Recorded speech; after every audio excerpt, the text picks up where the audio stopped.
Students, कैसे हैं आप लोग। आज के वीडियो में हम क्लास 12 केमिस्ट्री का महत्वपूर्ण प्रश्नोत्तर को पढ़ेंगे जो कि हर साल बोर्ड परीक्षा में आते हैं। 100% गारंटी है कि आज के वीडियो में मैं जिन प्रश्नों को बताऊंगा वो प्रश्न आपके बोर्ड एग्जाम में आएंगे, क्योंकि ये जितने भी प्रश्न हैं सभी प्रीवियस मॉडल पेपर से लिए गए हैं। तो आज के वीडियो आपके लिए मोस्ट इंपॉर्टेंट है। अगर आप वीडियो बनाए तो वीडियो को लाइक कर दीजिए, चैनल पर नए सब्सक्राइब कर दीजिए, बेल आइकन को प्रेस कर दीजिए, क्योंकि बोर्ड एग्जाम के हर इंपॉर्टेंट टॉपिक का वीडियो आपको इस डेली मिलता रहेगा। तो देखिए हमारे क्वेश्चन कौन कौन से हैं, पहले हम क्वेश्चन को देख लेते हैं। देखिए ये 5 क्वेश्चन है। आज के वीडियो में हम इन 5 क्वेश्चनों को सॉल्व करेंगे। तो देखिए पहला क्वेश्चन हमारा क्या है कि शुष्क ईथर की उपस्थिति में सोडियम तथा एक यौगिक ए के 2 मोल आपस में अभिक्रिया करके मेथेन बनाते हैं। यौगिक ए क्या है, रासायनिक समीकरण भी दीजिए और लिखिए। इसको हमें रासायनिक समीकरण देकर बताना है कि यौगिक ए क्या है। दूसरा क्वेश्चन हमारा है कि क्लोरोफॉर्म को प्रकाश एवं वायु के प्रभाव से बचाने के लिए कौन सी सावधानियां बरतनी चाहिए। उसके बाद देखिए ये दोनों क्वेश्चन 2017 में पूछे गए थे। उसके बाद देखिए तीसरा है निम्नलिखित पर टिप्पणी लिखिए। पहला है वुड्स अपक्रिया, दूसरा है वुड्स फिटिंग अपक्रिया। तो देखिए वुड्स फिटिंग अपक्रिया कितनी बार आया है। और चौथा क्वेश्चन हमारा है कि डीडीटी पर संक्षिप्त टिप्पणी लिखिए। उसके बाद है पांचवा, प्रयोगशाला में क्लोरोबेंजीन बनाने की विधि का रासायनिक विधि का वर्णन कीजिए और फिर समीकरण और इसके गुण भी लिखिए। तो देखिए ये वाला क्वेश्चन जो पांचवा क्वेश्चन है ये हमारा 5 नंबर में पूछता है। बाकी पहला क्वेश्चन 2 नंबर में पूछता है, दूसरा क्वेश्चन 2 नंबर में पूछता है, और फिर देखिए जो वुड्स फिटिंग अपक्रिया है ये हमारा 3-3 नंबर में कभी कभी पूछता है। तो आज की वीडियो में हम इन सभी क्वेश्चनों को सॉल्व करेंगे, तो वीडियो में लास्ट तक बने रहिएगा। आज का वीडियो आपके लिए मोस्ट इंपॉर्टेंट है। तो ये वीडियो को स्टार्ट करते हैं। देखिए पहला क्वेश्चन हमारा क्या है, यहाँ पे देखिए पहला क्वेश्चन हमारा है कि शुष्क ईथर, यहाँ पे रहेगा ईथर, शुष्क ईथर की उपस्थिति में सोडियम तथा एक यौगिक ए के 2 मोल आपस में अभिक्रिया करके एथेन बनाते हैं।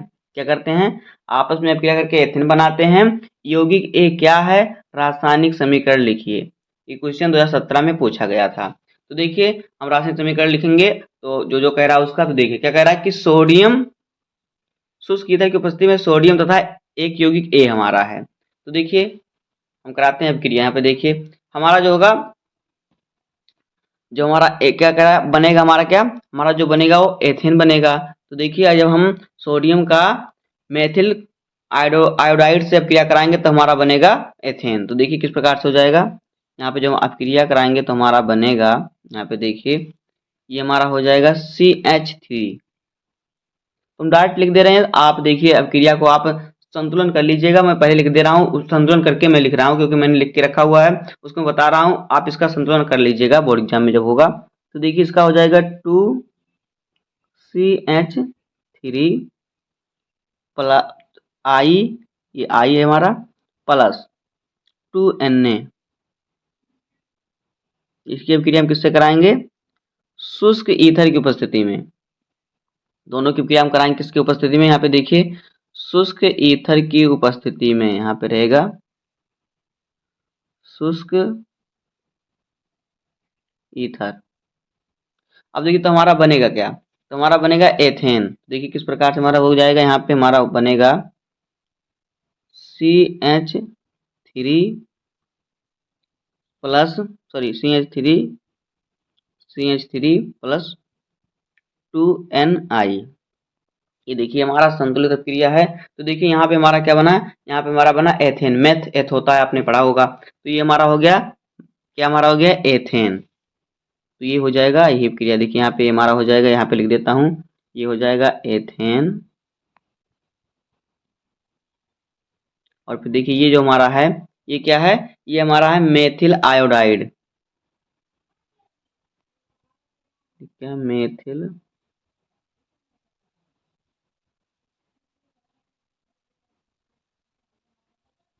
आयोडाइड, और ये तो मालूम है आपको कि ये सोडियम है।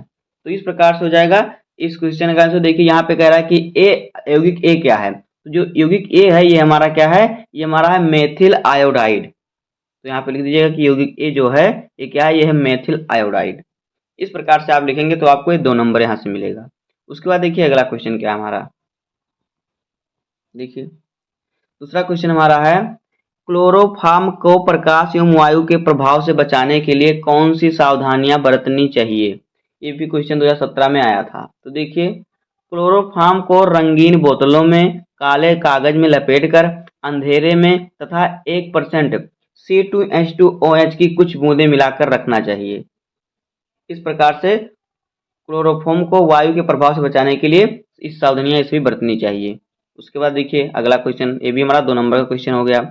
उसके बाद देखिए अगला हमारा क्वेश्चन है, निम्नलिखित पर टिप्पणी लिखिए। तो पहला है ऊर्ज अपक्रिया, दूसरा है ऊर्ज फिटिंग अपक्रिया। तो दोनों को एक करके पढ़ते हैं। पहले देखिए हमारा क्या है, ऊर्ज अपक्रिया। देखिए पहले हम ऊर्ज अपक्रिया को पढ़ते हैं। देखिए क्या है ऊर्ज अपक्रिया हमारा, क्या है, कह रहा है कि एल्किल हैलाइड को सोडियम धातु से क्रिया शुष्क ईथर की उपस्थिति में कराने पर एल्केन बनता है। यही होता है ऊर्ज अपक्रिया।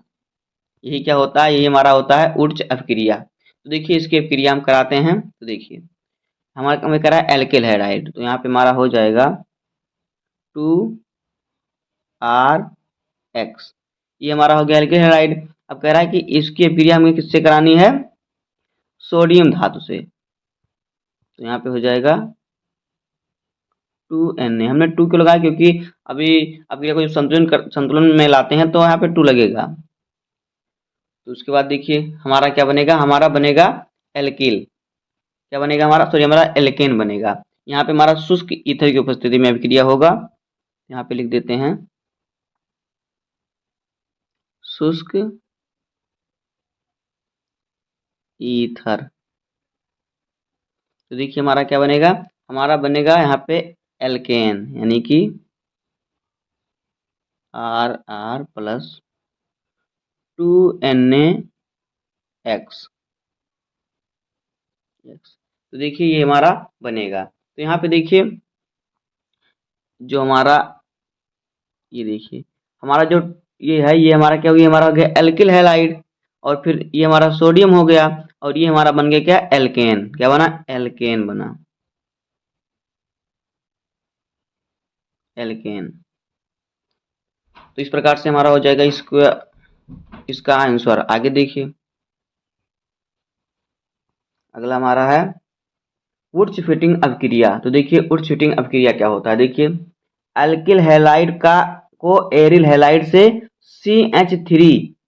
CH3 शुष्क ईथर में सोडियम की उपस्थिति में संयोग करके एरोमेटिक हाइड्रोकार्बन प्राप्त करने की अभिक्रिया को कहते हैं वुड्स फिटिंग अभिक्रिया। क्या होता है, देखिए एल्किल हैलाइड का एरिल हैलाइड CH3 और शुष्क ईथर में सोडियम की उपस्थिति में, शुष्क ईथर में सोडियम की उपस्थिति में क्या करते हैं, संयोग करके एरोमेटिक हाइड्रोकार्बन प्राप्त करते हैं। यही क्रिया होती है वुड्स फिटिंग अभिक्रिया। इसका उदाहरण देखिए क्या है, मेथिल आयोडाइड व आयोडोबेंजीन की अभिक्रिया से टॉलुइन बनाना। आयोडोबेंजीन से टॉलुइन बनाना इसका उदाहरण है।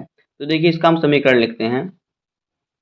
देखिए इसका समीकरण किस प्रकार से हो जाएगा, यहाँ पे देखिए इसका समीकरण जो है हमारा हो जाएगा, यहाँ पे देखिए मेथिल और फिर आयोडोबेंजीन की हम अभिक्रिया कराएंगे सोडियम से शुष्क ईथर की उपस्थिति में। तो देखिए यहाँ पे हमारा हो जाएगा, ये हमारा हो जाएगा मेथिल आयोडाइड। ये हो गया मेथिल आयोडाइड। उसके बाद देखिए हमारा क्या है, हमारा हो जाएगा आयोडोबेंजीन। तो ये हो जाएगा हमारा C6H5 और फिर I। ये हो गया हमारा आयोडोबेंजीन। अब इसको हम कराएंगे Na से, यानी कि सोडियम से। इन तीनों की अपक्रिया कराएंगे हम किसकी उपस्थिति में, शुष्क ईथर की उपस्थिति में हम कराएंगे। किसकी उपस्थिति में, यहाँ पे लिख देंगे शुष्क ईथर की उपस्थिति में, शुष्क ईथर की उपस्थिति में कराएंगे। तो देखिए हमारा क्या बनेगा, तो हमारा बनेगा टॉलुइन। तो टॉलुइन देखिए किस प्रकार से बनेगा, हमारा C6H5 और फिर बनेगा हमारा CH3 प्लस 2NaI। तो देखिए यहाँ पे इस प्रकार से बनेगा। यहाँ पे देखिए जो हमारा, ये हमारा क्या है, ये जो हमारा है क्या है, यहाँ पे देखिए ये हमारा है मेथिल आयोडाइड, सॉरी ये जो हमारा है ये है मेथिल आयोडाइड, और ये जो हमारा है ये है आयोडोबेंजीन, और हमारा बना है क्या, हमारा बना है टॉलुइन। तो यही अभिक्रिया होती है वुड्स फिटिंग अभिक्रिया। आगे देखिए अगला क्वेश्चन देखिएगा, क्वेश्चन नंबर 4 क्या कह रहा है, यहाँ पे देखिए ये बहुत ही इंपॉर्टेंट क्वेश्चन है, बोर्ड एग्जाम में लगभग इस साल तो पक्का ही पूछा जाएगा यह क्वेश्चन। तो देखिए क्वेश्चन का आंसर आपको किस प्रकार से लिखना है। देखिए डीडीटी पर संक्षिप्त टिप्पणी लिखिए। ये हमारा क्वेश्चन है कि डीडीटी पर क्या करना है आपको, संक्षिप्त यानी छोटा टिप्पणी लिखना है। तो देखिए डीडीटी का उपयोग एक संपर्क कीटनाशक की भांति में किया जाता है, कीटनाशक के रूप में इसका उपयोग किया जाता है। किसके रूप में, कीटनाशक के रूप में। आगे देखिए क्या होता है, सस्ता तथा शक्तिशाली होने के कारण मक्खी, मच्छर, कीड़े मकोड़े, शलभ और तथा कृषि यानी जो किसानी खेती होती है, खेती के जो कीड़े होते हैं, पीड़कों को मारने के लिए इसका व्यापक स्तर पर उपयोग होता है। यह मुख्यतः मलेरिया फैलाने वाले मादा एनोफिलीज मच्छर तथा हाइपस वाहक जुओं को समाप्त करने में प्रभावकारी होता है। या देखिए मच्छर को और जुओं को मारने में भी प्रभावकारी होता है, और खेतों में जो होता है कीटाणु उनको मारने में प्रभावकारी होता है। मक्खी, मच्छर, कीड़े मकोड़े सबको मारता है ये। द्वितीय विश्व युद्ध के पश्चात कीटनाशक के रूप में डीडीटी का उपयोग विश्व स्तर पर तेजी से बढ़ा। आगे देखिए 1940 ईस्वी के अंत में डीडीटी के अत्यधिक उपयोग के कारण उत्पन्न होने वाली समस्याएं सामने आने लगी। कीटों की अनेक प्रजातियों ने डीडीटी के प्रति प्रतिरोधात्मक विकसित कर ली तथा यह मक्खियों के लिए अति विषैली सिद्ध हुई।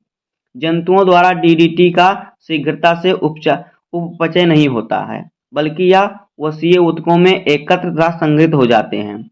यदि जंतु इसका निरंतर अंतर्ग्रहण करता रहेगा तो समय के साथ इसकी मात्रा निरंतर बढ़ती जाती है, यानी उनके शरीर में इकट्ठा होता रहता है। यह चढ़ी हुई मात्रा जंतुओं के जनन तंत्र पर विपरीत प्रभाव डालती है।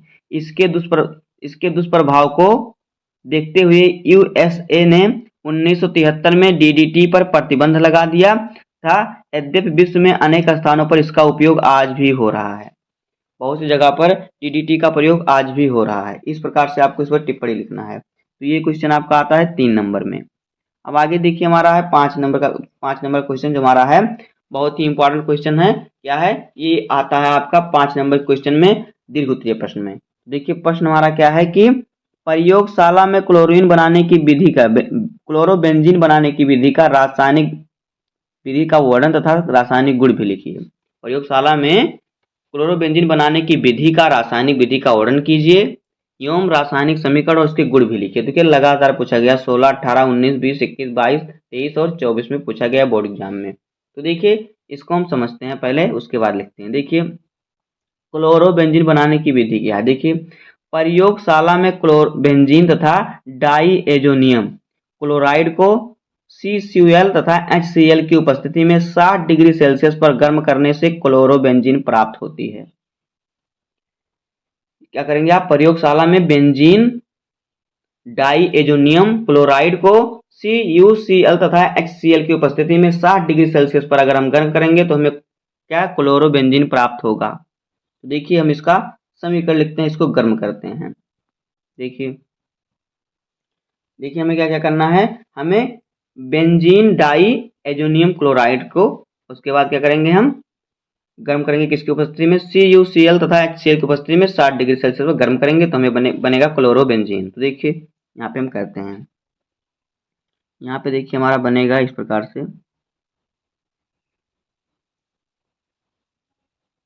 तो ये हमारा क्या है, ये हमारा यहाँ पे हमें लिखना है बेंजीन डाइएजोनियम। तो यहाँ पे हमारा जो हो जाएगा, तो हो जाएगा N2Cl ये हो जाएगा। तो देखिए अब इसकी हम किसकी क्रिया कराएंगे, इसकी हम क्रिया कराएंगे CuCl तथा HCl की उपस्थिति में। CuCl तथा प्लस में रहेगा HCl की उपस्थिति में क्या करेंगे, 60 डिग्री सेल्सियस पर गर्म करेंगे। 60 डिग्री सेल्सियस पर गर्म करेंगे तो देखिए हमारा क्या बनेगा, तो हमारा बनेगा क्लोरोबेंजीन। तो क्लोरोबेंजीन को हम थोड़ा देखिए यहाँ पे बना देते हैं नीचे। देखिए हमारा ये बनेगा इस प्रकार से, देखिए बनेगा हमारा,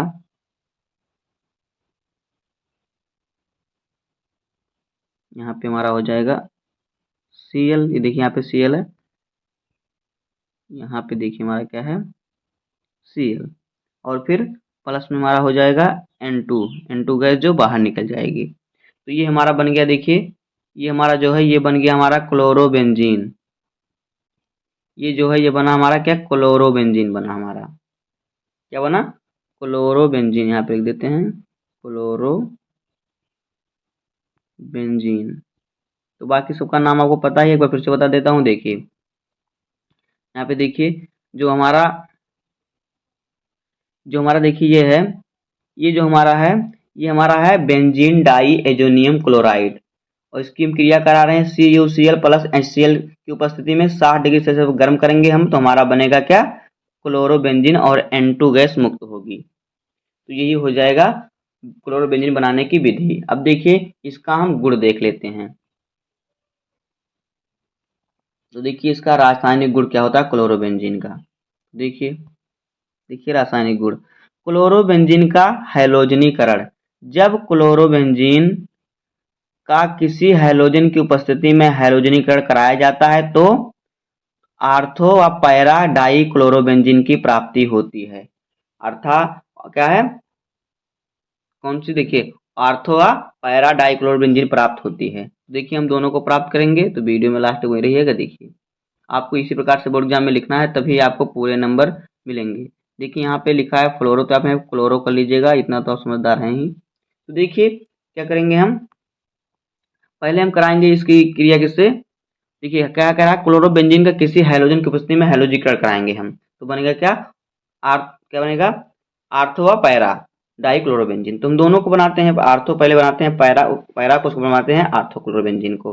तो देखिए हमारा क्या हो जाएगा, यहाँ पे हम क्रिया कराएंगे, क्लोरोबेंजीन बनाएंगे पहले। तो ये हमारा हो गया Cl, यहाँ पे बन गया, हमारा हो गया क्लोरोबेंजीन। इसकी क्रिया कराएंगे हम Cl2 से। किसकी उपस्थिति में कराएंगे, देखिए हम कराएंगे इसको FeCl3 की उपस्थिति में। FeCl3 की उपस्थिति में क्रिया कराएंगे, तो ये हमारा बनेगा आर्थो डाई क्लोरोबेंजीन और पैरा डाई क्लोरोबेंजीन। तो यहाँ पे देखिए किस प्रकार से बनेगा, यहाँ पे देखिए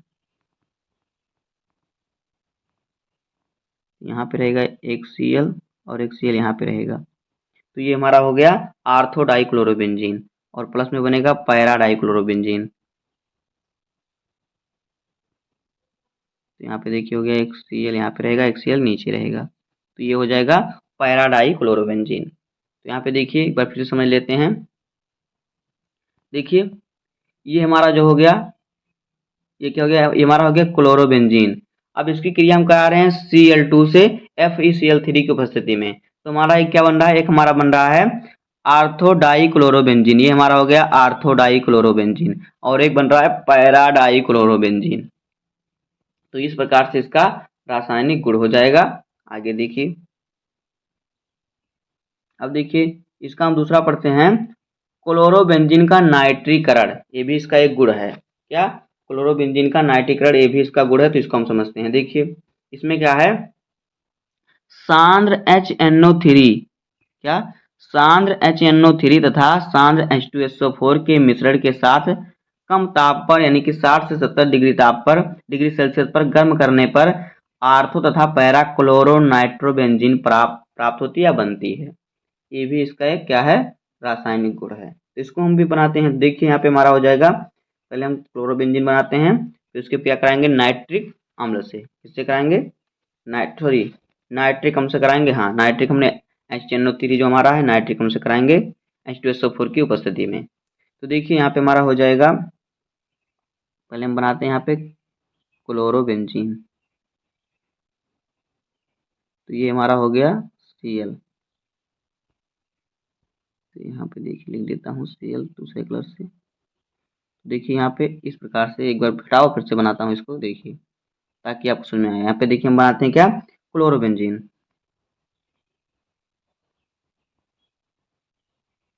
ये हमारा हो गया क्लोरोबेंजीन। अब देखिए इसकी क्रिया कराएंगे हम किससे, नाइट्रिक अम्ल से, यानी कि HNO3। किसकी उपस्थिति में कराएंगे, देखिए सांद्र H2SO4 की उपस्थिति में हम कराएंगे सांद्र H2SO4 की उपस्थिति में 60 से 70 डिग्री सेल्सियस पर गर्म करेंगे। 60 से 70 डिग्री सेल्सियस पर इसको गर्म करेंगे। तो देखिए हमारा क्या बनेगा, तो हमारा बनेगा यहाँ पे आर्थो क्लोरो नाइट्रोबेंजीन और फिर पैरा क्लोरो नाइट्रोबेंजीन। इतना आप स्क्रीनशॉट लीजिए, इसके आगे जो बनता है उसको हम लिखते हैं। तो आइए इसके आगे देखते हैं क्या बनता है। देखिए हमारा जो बनता है क्या होता है, एक बनता है हमारा आर्थो क्लोरो नाइट्रोबेंजीन, एक बनता है पैरा क्लोरो नाइट्रोबेंजीन। तो देखिए पहले बनेगा हमारा आर्थो को पहले हम बनाते हैं। देखिए एक हो जाएगा यहाँ पे Cl और यहाँ पे हमारा हो जाएगा NO2 और यहाँ पे तो हमारा ये क्या हो गया, ये हमारा हो गया आर्थो क्लोरो नाइट्रोबेंजीन। ये हमारा हो गया, देखिए आर्थो क्लोरो नाइट्रोबेंजीन। तो ये एक ये बनेगा और एक बनेगा हमारा देखिए पैरा क्लोरो नाइट्रोबेंजीन। तो देखिए पैरा क्लोरो नाइट्रोबेंजीन को हम बनाते हैं, तो देखिए यहाँ पे इस प्रकार से हो जाएगा, जो यहाँ पे NO2 है नीचे आ जाएगा, तो ये हो जाएगा पैरा क्लोरो नाइट्रोबेंजीन। इस प्रकार से हो जाएगा, तो आप इसको बना लीजिएगा। आगे देखिए उसके बाद देखिए क्या है, क्लोरोबेंजीन का सल्फोनीकरण। तो देखिए इसमें क्या होता है, क्लोरोबेंजीन का सल्फोनीकरण किस प्रकार से होता है। देखिए क्लोरोबेंजीन सांद्र सांद्र H2SO4 के साथ क्रिया करके आर्थो तथा पैरा क्लोरोबेंजीन सल्फोनिक अम्ल बनाता है। तो देखिए किस प्रकार से इसकी क्रिया कराते हैं। यहाँ पे देखिए, यहाँ पे हमारा हो जाएगा क्लोरोबेंजीन बनाएंगे हम, यहाँ पे ऊपर हो जाएगा क्या Cl, और तो इसकी क्रिया किससे कराएंगे हम, H2SO4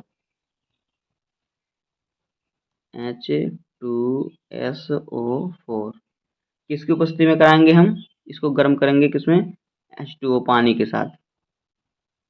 यहाँ पे बर्नर लगाएंगे, नहीं गर्म करना है इसको किसके साथ, H2O के साथ। तो हमारा क्या बनेगा, तुम्हारा बनेगा आर्थो क्लोरोबेंजीन सल्फोनिक अम्ल, एक बनेगा पैरा क्लोरोबेंजीन सल्फोनिक अम्ल। तो देखिए इतना स्क्रीनशॉट लीजिए, इसके बाद आगे लिखते हैं क्या बनेगा हमारा। तो देखिए क्या बनेगा हमारा, हमारा बनेगा एक, देखिए इस प्रकार से